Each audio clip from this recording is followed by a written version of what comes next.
ನನಗೆ ಒಂದು ವರ ಬೇಕು. ಏನು? ನೀವು ಆ ವನವಾಸದಲ್ಲಿರುವ ಪಾಂಡವರ ಬಳಿ ಹೋಗಬೇಕು, ನಿಮ್ಮ ಶಿಷ್ಯರ ಸಮೇತವಾಗಿ. ಯಾವಾಗ ಹೋಗಬೇಕು? ಮಧ್ಯಾಹ್ನದ ಅವರ ಊಟ ಮುಗಿದಿರಬೇಕು. ಊಟ ಮುಗಿದು ಪಾತ್ರೆ ತೊಳೆದು ದಬ್ಬ ಹಾಕಿರಬೇಕು. ಆಗ ನೀವು ಹೋಗಬೇಕು.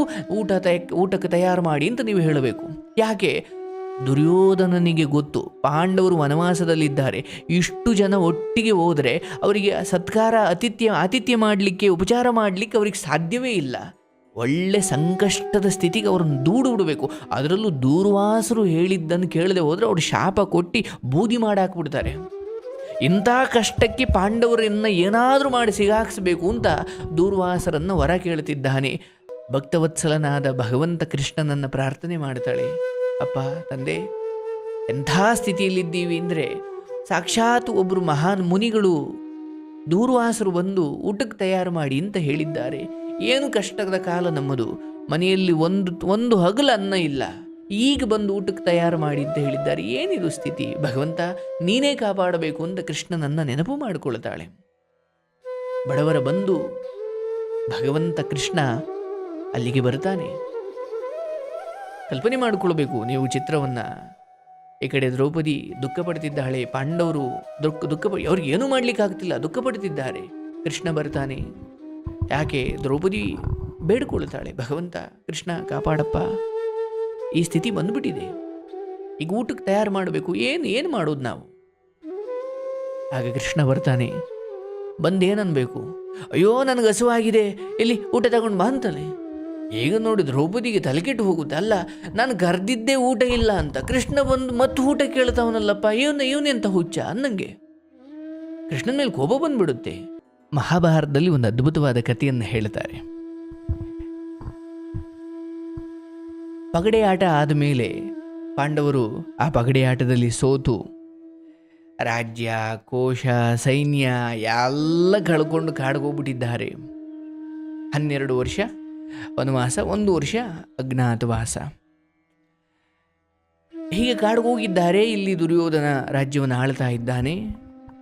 ಕೌರವರು ಅಥವಾ ಪಾಂಡವರು ವನವಾಸದಲ್ಲಿದ್ದಾರೆ, ಕೌರವರು ಹಸ್ತಿನಾವತಿಯಲ್ಲಿದ್ದಾರೆ. ಈ ಸಮಯದಲ್ಲಿ ವನವಾಸ ಎಲ್ಲ ಮುಗಿದು ಹೋಯಿತು. 12 ವರ್ಷ ಆಯಿತು. ಇನ್ನೊಂದು ವರ್ಷ ಅಜ್ಞಾತವಾಸ ಇದೆ, ಇಷ್ಟೇ. ಅದಾದಮೇಲೆ ಮತ್ತೆ ಆ ಪಾಂಡವರು ಹಸ್ತಿನಾವತಿಗೆ ಬರ್ತಾರೆ.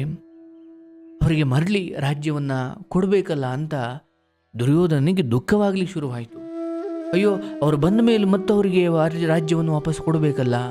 ಯಾಕಂದರೆ ಪಗಡೆ ಆಟದ ಸಮಯದಲ್ಲಿ ಸೋತ್ರೆ 12 ವರ್ಷ ವನವಾಸ, 1 ವರ್ಷ ಅಜ್ಞಾತವಾಸ, ಅದಾದಮೇಲೆ ಬಂದು ಮತ್ತೆ ಅವರು ಆ ರಾಜ್ಯವನ್ನು ವಾಪಸ್ ತಗೊಳ್ಬೋದು ಅನ್ನೋದೊಂದು ಮಾತುಕತೆ. ಈಗ ವನವಾಸ ಮುಗೀತು, ಇನ್ನೊಂದು ವರ್ಷ ಅಜ್ಞಾತವಾಸ ಇದೆ. ಅದಾದಮೇಲೆ ಮತ್ತೆ ಬಂದುಬಿಡ್ತಾರೆ ಪಾಂಡವರು. ಅದಾದಮೇಲೆ ಮತ್ತೆ ನಾನು ರಾಜ್ಯವನ್ನು ವಾಪಸ್ ಕೊಡಬೇಕಲ್ಲಪ್ಪ ಅನ್ನೋ ದುಃಖ ದುರ್ಯೋಧನನಿಗೆ ಕಾಡೋಕ್ಕೆ ಶುರುವಾಯಿತು. ಅವನು ಮೊದಲೇ ದುಷ್ಟ, ಏನಾದರೂ ಮಾಡಿ ಆ ರಾಜ್ಯವನ್ನು ನನ್ನ ಬಳಿಯೇ ಉಳಿಸ್ಕೊಳ್ಬೇಕು ಅನ್ನೋದು ಅವನ ಒಂದು ಆಲೋಚನೆ. ಅವನ ಆಲೋಚನೆ ಬಂತು. ಅದನ್ನು ತನ್ನ ಸುತ್ತಮುತ್ತ ಇದ್ದಂತಹ ಗುರುಗಳಿಗೆ, ಮಂತ್ರಿಗಳಿಗೆ, ಸೇನಾಧಿಪತಿಗಳಿಗೆ ಎಲ್ಲರಿಗೂ ಹೇಳ್ದ. ಅದರಲ್ಲೂ ಅವನಿಗೆ ತಕ್ಕ ಒಬ್ಬ ಗುರು ಇದ್ದ, ಕಣಿಕ ಅಂತ. ನೋಡಿ, ನೀವು ಹೆಸರು ಕೇಳಿದಿರೋ ಇಲ್ವೋ ಗೊತ್ತಿಲ್ಲ. ಶಕುನಿ ಅವರ ಮಾವ ಹೌದು. ಕಣಿಕ ಅಂತ ಇನ್ನೊಬ್ಬ ದುರ್ಯೋಧನನ ಗುರು ಒಬ್ಬ ಇದ್ದ. ಮತ್ತೆ ಸೋದರ ಮಾವನಾದ ಶಕುನಿ, ತಮ್ಮನಾದ ದುಶ್ಯಾಸನ, ಇವರ ಹತ್ರ ಎಲ್ಲ ಹಂಚಿಕೊಂಡ. ಅಯ್ಯೋ, ಈಗ ವಾಪಸ್ ಬರ್ತಾರೆ, ಅವರಿಗೆ ರಾಜ್ಯ ಕೊಡಬೇಕು. ಇಲ್ಲ, ಅವ್ರಿಗೆ ಕೊಡ್ದಂಗೆ ನಾವೇನಾದರೂ ಐಡಿಯಾ ಮಾಡಬೇಕು. ಏನು ಮಾಡೋದು? ಅದರಲ್ಲೂ ಈ ಕಣಿಕ ಅಂತ ಇದ್ನಲ್ಲ, ಅವನು ಕುತಂತ್ರದ ಮೂರ್ತ ರೂಪ. ಕುತಂತ್ರ ಅಥವಾ ಅನ್ಯಾಯದ ಮೂರ್ತ ರೂಪ ಅವನಿಗೆ ಕೆಟ್ಟ ಐಡಿಯಾನೇ ಕೊಡ್ತಾ ಇದ್ದ. ಅದೇ ಸಮಯಕ್ಕೆ ಏನು ಮಾಡೋದು, ಏನಾದರೂ ಮಾಡಿ ಅವರನ್ನು ಕೊಂದು ಬಿಡಬೇಕು ಅಥವಾ ಅವ್ರ ನಾಶವಾಗಬೇಕು, ಅವ್ರು ಇಲ್ದಂಗೆ ಆಗಬೇಕು. ಒಟ್ಟಿನಾಗ ಅವ್ರು ಬಂದರೆ ತಾನೇ ಅವರಿಗೆ ರಾಜ್ಯ ಕೊಡಬೇಕು, ಅವರೇ ಇರಬಾರ್ದು, ಅಥವಾ ಅವರು ನಾಶವಾಗಬೇಕು. ಏನು ಮಾಡೋದು ಅಂತ ಯೋಚನೆ ಮಾಡ್ತಾ ಇದ್ರು ಎಲ್ಲ. ಅದೇ ಸಮಯಕ್ಕೆ ಈ ಕೋಪಕ್ಕೂ ಶಾಪಕ್ಕೂ ಹೆಸರಾದಂತಹ ದೂರ್ವಾಸರು ಬರ್ತಾ ಇದ್ದಾರೆ. ಈ ಹಸ್ತಿನಾವತಿಯ ದುರ್ಯೋಧನನ ಅರಮನೆಗೆ ಬರ್ತಿದ್ದಾರೆ ದೂರ್ವಾಸ ಮುನಿಗಳು ಅಂತ ಸುದ್ದಿ ಬಂತು. ಆಗ ಕಣಿಕನಿಗೊಂದು ಐಡಿಯಾ ಬಂತು. ಒಳ್ಳೆ ಸಮಯ. ದುರ್ಯೋಧನನಿಗೆ ಒಂದು ಐಡಿಯಾ ಕೊಟ್ಟ ಕಣಿಕ. ಏನು? ನೋಡಪ್ಪ, ದೂರ್ವಾಸರು ಬರ್ತಾವ್ರೆ, ಅವರನ್ನು ಏನಾದರೂ ಮಾಡಿ ಇದಕ್ಕೆ ಬಳಸಿಕೊಂಡು ದೂರ್ವಾಸರಿಂದ ಪಾಂಡವರಿಗೆ ಕುತ್ತು ಬರಬೇಕು. ದೂರ್ವಾಸರನ್ನು ಪಾಂಡವರಿರೋ ಬಳಿ ಕಳಿಸಿ ಏನೋ ಒಂದು ವಿಚಾರಣೆ ಮಾಡಿ ಆ ದೂರ್ವಾಸರು ಪಾಂಡವರಿಗೆ ಶಾಪ ಕೊಡೋ ಥರ ಮಾಡಿಬಿಡ್ಬೇಕು. ಏನು ಮಾಡೋದು? ಪಾಂಡವರ ನಾಶಕ್ಕೆ ದೂರ್ವಾಸರನ್ನು ಬಳಸ್ಕೊಳ್ಳೋದ್ರ ಬಗ್ಗೆ ಒಂದು ಐಡಿಯಾ ನೀಡಿದ. ಏನು?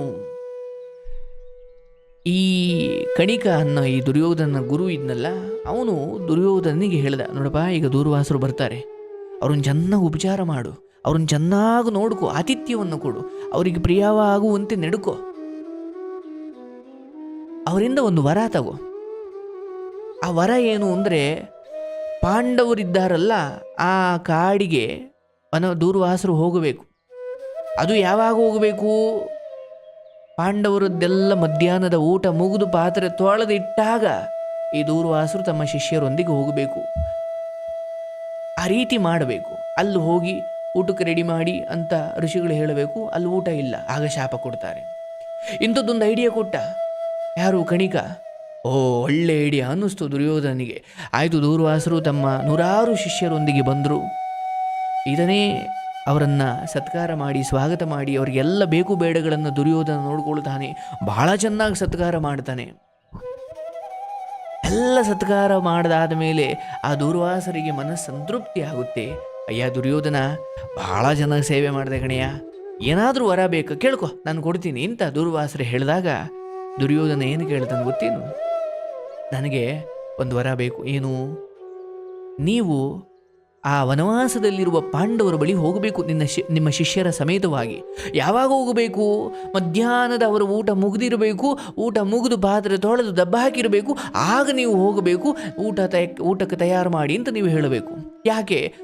ದುರ್ಯೋಧನನಿಗೆ ಗೊತ್ತು, ಪಾಂಡವರು ವನವಾಸದಲ್ಲಿದ್ದಾರೆ, ಇಷ್ಟು ಜನ ಒಟ್ಟಿಗೆ ಹೋದರೆ ಅವರಿಗೆ ಸತ್ಕಾರ ಆತಿಥ್ಯ ಮಾಡಲಿಕ್ಕೆ, ಉಪಚಾರ ಮಾಡಲಿಕ್ಕೆ ಅವ್ರಿಗೆ ಸಾಧ್ಯವೇ ಇಲ್ಲ. ಒಳ್ಳೆ ಸಂಕಷ್ಟದ ಸ್ಥಿತಿಗೆ ಅವ್ರನ್ನ ದೂಡು ಬಿಡಬೇಕು. ಅದರಲ್ಲೂ ದೂರ್ವಾಸರು ಹೇಳಿದ್ದನ್ನು ಕೇಳದೆ ಹೋದರೆ ಅವ್ರು ಶಾಪ ಕೊಟ್ಟು ಬೂದಿ ಮಾಡಾಕ್ಬಿಡ್ತಾರೆ. ಇಂಥ ಕಷ್ಟಕ್ಕೆ ಪಾಂಡವರನ್ನು ಏನಾದರೂ ಮಾಡಿ ಸಿಗಾಕ್ಸ್ಬೇಕು ಅಂತ ದೂರ್ವಾಸರನ್ನು ವರ ಕೇಳ್ತಿದ್ದಾನೆ.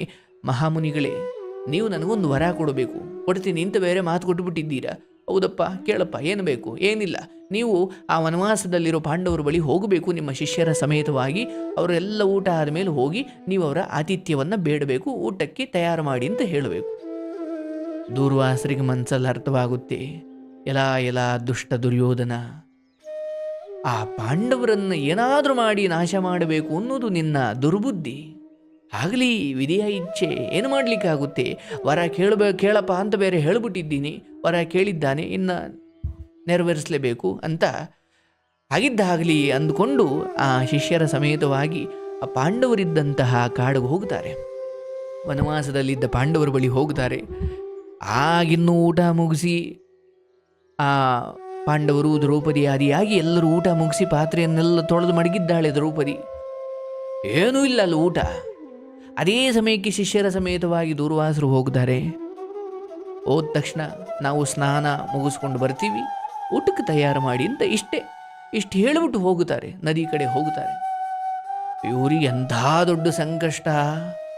ಆ ಪಾಂಡವರು ಧರ್ಮರಾಯ, ಭೀಮ, ಅರ್ಜುನ, ನಕುಲ, ಸಹದೇವ, ದ್ರೌಪದಿ ಎಲ್ಲ ದುಃಖಕ್ಕೊಳಗಾಗ್ಬಿಡ್ತಾರೆ. ಅಯ್ಯೋ ಭಗವಂತ, ಎಂಥ ಸ್ಥಿತಿ ಬಂತು! ಎಲ್ಲ ಊಟ ಆಗಿದೆ, ಏನೋ ಒಂದೊಂದು ಹಗಳನಾದರೂ ಇಡೋಣ ಅಂದರೂ ಕೂಡ ನಮ್ಮ ಹತ್ರ ಇರೋದ್ರಲ್ಲಿ ಬಡಿಸೋಣ ಅಂದರೆ ಎಲ್ಲ ಊಟ ಮಾಡಿಬಿಟ್ಟಿದ್ದೀವಿ, ಏನೂ ಇಲ್ಲ. ಅತಿಥಿಗಳು ಬಂದಿದ್ದಾರೆ, ಅನ್ನ ಕೇಳ್ತಿದ್ದಾರೆ, ಇಲ್ಲ ಅನ್ನೋಕೆ ಸಾಧ್ಯವೇ? ಏನು ಮಾಡೋದು? ಎಲ್ಲ ತಲೆ ಮೇಲೆ ಕೈ ಹೊತ್ಕೊಂಡು ಕೂತ್ಕೊಂಡ್ರು. ಏನಪ್ಪ ಮಾಡೋದೀಗ? ಈ ದೂರ್ವಾಸರು ಬೇರೆ ಊಟಕ್ಕೆ ರೆಡಿ ಮಾಡಿ ತಯಾರು ಮಾಡಿ ನಾವು ಸ್ನಾನ ಮುಗಿಸ್ಕೊಂಡು ಬರ್ತೀವಿ ಅಂತ ಹೇಳಿ ಹೋಗಿದ್ದಾರೆ. ಆಗ ದ್ರೌಪದಿ ನೋಡಿ, ಅದಕ್ಕೆ ಹೇಳೋದು, ಭಗವಂತ ದೀನ ವತ್ಸಲ, ಭಕ್ತವತ್ಸಲ, ಆ ನಂಬಿದವರನ್ನ ಕೈ ಬಿಡಲ್ಲ ಅನ್ನೋದು ಇದಕ್ಕೆ. ಆ ದ್ರೌಪದಿ ಬಡವರ ಬಂದು ಭಕ್ತವತ್ಸಲನಾದ ಭಗವಂತ ಕೃಷ್ಣನನ್ನ ಪ್ರಾರ್ಥನೆ ಮಾಡ್ತಾಳೆ. ಅಪ್ಪ ತಂದೆ, ಎಂಥ ಸ್ಥಿತಿಯಲ್ಲಿದ್ದೀವಿ ಅಂದರೆ, ಸಾಕ್ಷಾತ್ ಒಬ್ಬರು ಮಹಾನ್ ಮುನಿಗಳು ದೂರ್ವಾಸರು ಬಂದು ಊಟಕ್ಕೆ ತಯಾರು ಮಾಡಿ ಅಂತ ಹೇಳಿದ್ದಾರೆ.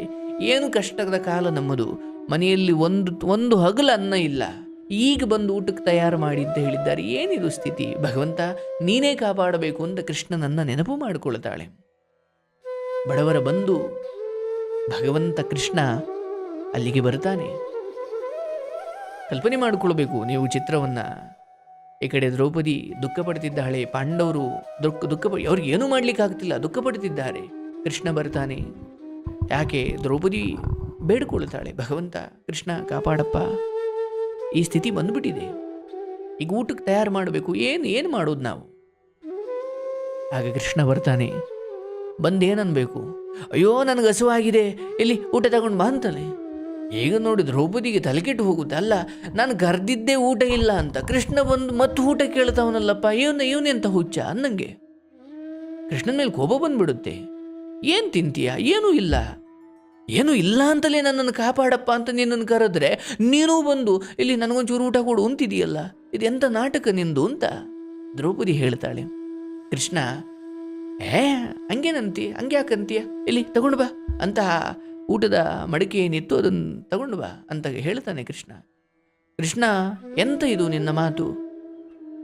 ಆ ಋಷಿಗಳು ಬಂದಿದ್ದಾರೆ, ಅವ್ರಿಗೂ ಊಟ ಇಲ್ಲ, ದಯವಿಟ್ಟು ನಮ್ಮನ್ನು ಕೈ ಹಿಡಿದು ನಡೆಸಪ್ಪ ಅಂತ ನಿನ್ನನ್ನು ನೆನಪು ಮಾಡಿಕೊಂಡ್ರೆ ನೀನು ಬಂದು ಅವ್ರ ಥರನೇ ಎಲ್ಲಿ ಊಟ ತಗೊಂಬ ಅಂದರೆ ಇಲ್ಲದಿದ್ದೇನು ಕೊಡಲಿ, ತಗೊಂಬ ನೀನು ಅಂತಂದು ಕೃಷ್ಣ ತಗೊಂಬಂದು ಕೊಡ್ತಾಳೆ.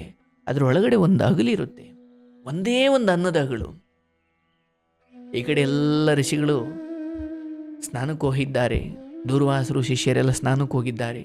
ಕೃಷ್ಣ ಭಗವಂತ ಆ ಒಂದು ಅಗಲನ್ನು ತೆಗೆದು ತಾನು ಸೇವಿಸಿ ಒಂದು ತೇಗು ಬರುತ್ತೆ. ಸಂತೃಪ್ತಿ ಆಯಿತು ಅಂತಾನೆ ಹೊಟ್ಟೆ ಸವರ್ಕೊಳ್ತಾನೆ ಕೃಷ್ಣ. ಇಲ್ಲಿ ಎರಡು ಥರ ಹೇಳ್ತಾರೆ. ಒಂದು, ಅಲ್ಲಿ ಸ್ನಾನ ಮಾಡ್ತಿದ್ದಂಥ ಅವ್ರಿಗೆಲ್ಲರಿಗೂ ಹೊಟ್ಟೆ ತುಂಬಿ ತೇಗು ಬಂತು ಅಂತ ಒಂದು ಕಡೆ ಹೇಳ್ತಾರೆ. ಇನ್ನೊಂದು ಕಡೆ ಅಕ್ಷಯ ಪಾತ್ರೆ ಆಯಿತು, ಅವರಿಗೆ ಬೇಕಾದಷ್ಟು ಅಕ್ಷಯ ಪಾತ್ರೆ, ಬೇಕಾದಷ್ಟು ಆಹಾರ ಬಂತು. ಅವರೆಲ್ಲರಿಗೂ, ಆ ದೂರ್ವಾಸರಿಗೂ ಆ ದೂರ್ವಾಸರ ಶಿಷ್ಯರಿಗೆಲ್ಲ ಊಟವನ್ನು ಬಡಿಸಲಾಯಿತು. ಯಾಕಂದರೆ ಕೃಷ್ಣನಿಗೆ ಈ ದೂರ್ವಾಸರದ್ದು ಏನು ಬುದ್ಧಿ ಇದೆ ಅಂತ ಗೊತ್ತಾಯಿತು. ಯಾಕಂದರೆ ಇದಕ್ಕಿಂತ ಮುಂಚೆ ದೂರ್ವಾಸರನ್ನು ಇಲ್ಲಿ ಕಳಿಸಿರೋರು ಯಾರು, ಇಲ್ಲಿ ಏನಾಗುತ್ತೆ, ಇಲ್ಲಿ ಏನಾಗಬೇಕು ಅಂತ ದುರ್ಯೋಧನ ಬಯಸಿದ್ದಾನೆ, ಕೃಷ್ಣನಿಗೆಲ್ಲ ಗೊತ್ತಿತ್ತು.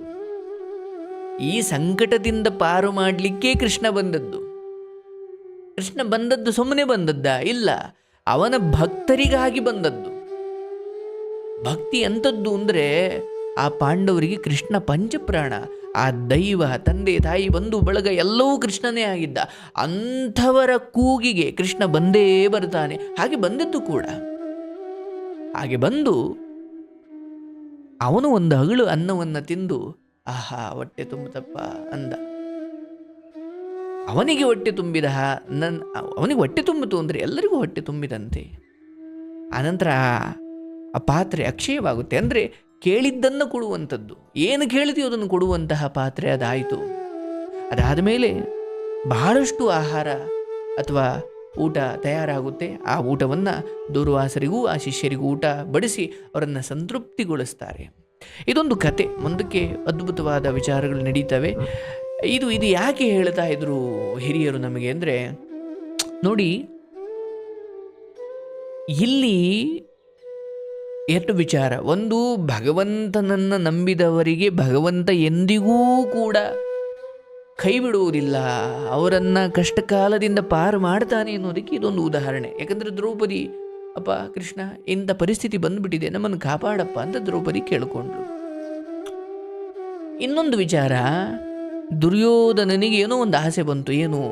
ವನವಾಸ ಮುಗಿಸಿ, ಅಜ್ಞಾತವಾಸ ಮುಗಿಸಿ ಪಾಂಡವರು ಬಂದ್ಬಿಡ್ತಾರೆ, ಅವರಿಗೆ ಮತ್ತು ರಾಜ್ಯವನ್ನು ವಾಪಸ್ ಕೊಡಬೇಕಲ್ಲಪ್ಪ ಅನ್ನೋ ದುಃಖ ಬಂತು. ಅವನಿಗೊಂದು ದುರ್ಬುದ್ಧಿ ಕೂಡ ಬಂತು. ಏನಾದರೂ ಮಾಡಿ ಆ ರಾಜ್ಯ ತನ್ನಲ್ಲೇ ಉಳಿಬೇಕು, ಪಾಂಡವರಿಗೆ ಕೊಡಬಾರ್ದು, ಅಂಥದ್ದೇನಾದರೂ ಮಾಡಬೇಕು ಅಂತ ಒಂದು ಯೋಚನೆ ಬಂತು. ಏನು ಮಾಡಬೇಕು ಅಂತ ಈ ಸುತ್ತ ಇದ್ದವರನ್ನು ಕೇಳ್ದ. ಶಕುನಿನ, ದುಶ್ಯಾಸನ, ಆ ಗುರುಗಳಾದ ಕನಿಕ ಅಂತ ಆ ಕಣಿಕನನ್ನು ಕೇಳಿದಾಗ ಅವರೇನು ಹೇಳಬೇಕು? ಅಯ್ಯೋ ದುರ್ಯೋಧನ, ಇಲ್ಲ ಕಣಪ್ಪ, ಪಗಡೆ ಆಟದಲ್ಲೇ ಮೋಸ ಮಾಡಿ ಸೋಲಿಸ್ಬಿಟ್ಟಿದ್ರಿ, ಮತ್ತೆ ಮೋಸ ಮಾಡಿ ಅವ್ರಿಗೇನೋ ಅನ್ಯಾಯ ಮಾಡೋದು ಬೇಡ ಕಣ್ರಪ್ಪ, ಅವ್ರದ್ದು ಅವ್ರಿಗೆ ಕೊಟ್ಬಿಡೋಣ, ನಿಮ್ಮದು ನೀವು ಇಟ್ಕೊಳ್ಳಿ, ಅವ್ರದ್ದು ಅವ್ರು ಖುಷಿ ಪಡಲಿ, ನಿಮ್ಮದು ನೀವು ಖುಷಿ ಪಡಿ ಅಂತ ಹೇಳಬೇಕಾದವರು ಸುತ್ತಮುತ್ತ ಇರಬೇಕಿತ್ತು. ಆದರೆ ದುರ್ಯೋಧನ ಸಮರ್ಥ ಅರಸ ಆಗಿದ್ದ, ಸಮರ್ಥ ರಾಜ ಆಗಿದ್ದ, ಅವನು ಶಕ್ತಿಶಾಲಿ ಆಗಿದ್ದ, ಅವನ ಅದ್ಭುತವಾದ ವ್ಯಕ್ತಿ ಆಗಿ ಅಥವಾ ಅವನೊಬ್ಬ ರಾಜನಾಗಲಿಕ್ಕೆ ಯೋಗ್ಯನಾದವನಾಗಿದ್ದ. ಆದರೆ ಸುತ್ತ ಇದ್ದವರು ಅವನನ್ನು ಹಾಳು ಮಾಡಿದ್ರು. ಅವನ ಅಂದರೆ ಒಬ್ಬ ರಾಜನಾದವನಿಗೆ ಮಂತ್ರಿ, ಸೇನಾಧಿಪತಿ, ಗುರು ಇವರೆಲ್ಲ ಯೋಗ್ಯರಾಗಿರಬೇಕು. ಕಾಲ ಕಾಲಕ್ಕೆ ಯೋಗ್ಯ ಮಾರ್ಗದರ್ಶನವನ್ನು ನೀಡುತ್ತಾ, ಕಹಿ ಅನಿಸಿದರೂ ಕೂಡ ಕೆಲವು ಒಳ್ಳೆಯ ವಿಚಾರಗಳು ಅಥವಾ ರಾಜನಿಗೆ ರಾಜ್ಯಕ್ಕೆ ಯಾವುದು ಹಿತವೋ ಅದನ್ನು ಹೇಳ್ತಾ ರಾಜನ ಉದ್ಧಾರಕ್ಕೆ ಕಾರಣವಾಗಬೇಕಾದವರೆಲ್ಲ ಇಲ್ಲಿ ದುರ್ಯೋಧನನ ದುರಾದೃಷ್ಟ. ಕರ್ಣನದ್ದು ಎಂದು ಒಂದು ದುರಾದೃಷ್ಟವೋ ದುರ್ಯೋಧನದ್ದು ಒಂದು ದುರಾದೃಷ್ಟ. ಅವನು ಸಮರ್ಥನಾಗಿದ್ದ, ಅವನು ಯೋಗ್ಯನಾಗಿದ್ದ. ಆದರೆ ಸುತ್ತ ಇದ್ದವರು ಅವನು ಹಾಳಾಗಲಿಕ್ಕೆ ಏನೇನು ಉಪದೇಶ ಮಾಡಬೇಕೋ ಎಲ್ಲವನ್ನು ಮಾಡಿದ್ರು. ಹಾಗಾಗಿ ಅದಕ್ಕೆ ದೊಡ್ಡವರು ಹೇಳ್ತಾರೆ ನೋಡಿ, ನಾವು ಚಂದ್ರಗುಪ್ತನನ್ನು ನಾವು ಇತಿಹಾಸದಲ್ಲಿ ಓದಿದ್ದೀವಿ. ಒಳ್ಳೆ ಮಂತ್ರಿ, ಒಳ್ಳೆ ಸೇನಾಧಿಪತಿ, ಒಳ್ಳೆ ಗುರು ಇವರೆಲ್ಲ ಇದ್ದಿದ್ದರಿಂದ ಚಾಣಕ್ಯ ಅನ್ನೋ ಮಹಾನ್ ಗುರು ಒಳ್ಳೆ ಸಾಮ್ರಾಜ್ಯವನ್ನು ಕಟ್ಟಿದ ಚಂದ್ರಗುಪ್ತ. ಅದೇ ಥರ ದುರ್ಯೋಧನ ಕೂಡ ಸಮರ್ಥನಿದ್ದ. ಆದರೆ ಸುತ್ತ ಒಳ್ಳೆ ಈ ಕೆಟ್ಟ ಐಡಿಯಾ ಕೊಡೋ ಶಕುನಿ ಅಥವಾ ದುಶ್ಯಾಸನ, ಕರ್ಣ, ಕಣಿಕ ಇವರೆಲ್ಲ ದುರ್ಯೋಧನನ್ನು ಮುಳುಗಿಸ್ಬಿಟ್ರು.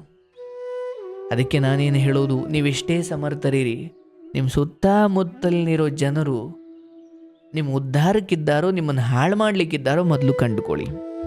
ಯಾಕಂದರೆ ಪರಸ್ಪರ ಒಬ್ರಿಗಿಂದ ಒಬ್ಬರು ಸಲಹೆ ತಗೊಳ್ಳೇಬೇಕು. ನಾವು ಯಾವತ್ತೇ ಆದರೂ ಕೂಡ ಎಷ್ಟೇ ಬುದ್ಧಿವಂತರಾದರೂ, ನೋಡಪ್ಪ ಹಿಂಗೆ ಮಾಡಬೇಕು ಅಂದ್ಕೊಂಡಿದ್ದೀನಿ ಕಣೆಯ, ಏನು ಮಾಡೋದು ಅಂತ ಒಬ್ರನ್ನೊಬ್ರು ಕೇಳಬೇಕು. ಹಂಗೆ ನೀವು ಯಾರನ್ನು ಕೇಳ್ತಿರೋ ಅವನು ಒಳಗಡೆ ನಿನ್ನ ವಿರುದ್ಧ ಕತ್ತಿ ಮಸಿಯೋದು ಆಗಿದ್ದರೆ ಅಥವಾ ನಿನ್ನನ್ನು ಏನಾದರೂ ಮಾಡಿ ಹಾಳು ಮಾಡಬೇಕು ಅನ್ನೋವನಾಗಿದ್ದರೆ, ಕೆಟ್ಟ ಐಡಿಯಾ ಕೊಡೋವನಾಗಿದ್ದರೆ ನೀವು ಹೆಂಗೆ ಉದ್ಧಾರ ಆಗ್ತೀರಾ? ಅದಕ್ಕೆ ನೀವೆಷ್ಟು ಬುದ್ಧಿವಂತರು, ನೀವೆಷ್ಟು ಸಮರ್ಥರು ಅನ್ನೋದಕ್ಕಿಂತ ಜೊತೆಗೆ ನಿಮ್ಮ ಸುತ್ತಮುತ್ತ ಇರೋರು ಕೂಡ ಎಂಥವರು ನೋಡಿ. ಕೆಲವೊಮ್ಮೆ ನಿಮ್ಮ ತಪ್ಪುಗಳನ್ನು ಮಗು ಕೊಡದಂಗೆ ಈ ತಪ್ಪು ಕೊಡೋ ನೀನು ಮಾಡ್ತಿರೋದು ಅಂತ ಹೇಳೋರನ್ನು ದಯವಿಟ್ಟು ಹತ್ರ ಇಟ್ಕೊಳ್ಳಿ. ಅದು ಬಿಟ್ಟು ನೀವು ಮಾಡಿದ್ನೆಲ್ಲ ಸರಿ ಅಂದುಕೊಂಡು ಜೈ ಜೈ ಜೈ ಜೈ ಅಂದುಕೊಂಡು ಹೋಗೋರು, ಅವ್ರ ಜೈಕಾರ ಆಗ್ತಿರೋದು ನಿಮ್ಮ ಸ್ಥಿತಿಗೆ ಅಥವಾ ನಿಮ್ಮ ಅಧಿಕಾರಕ್ಕೆ ಹೊರತು ನಿಮಗಲ್ಲ. ನಿಮ್ಮೊಂದಿಗೆ ಕೈ ಚಾಚುತ್ತಾ ಇಲ್ಲ, ನಿಮ್ಮ ಪರಿಸ್ಥಿತಿಯೊಂದಿಗೆ ಕೈ ಚಾಚುತ್ತಾ ಇದ್ದಾರೆ. ನಿಮ್ಮ ಹಣದೊಂದಿಗೆ ಅವರು ಕೈ ಚಾಚಿರೋದು, ನಿಮ್ಮ ಅಧಿಕಾರ, ನಿಮ್ಮ ಸ್ಥಾನಮಾನಕ್ಕೆ ಅವರೆಲ್ಲ ನಿಮಗೆ ಕೈ ಚಾಚ್ತಿರೋದೇ ಹೊರತು ನಿಮಗಲ್ಲ.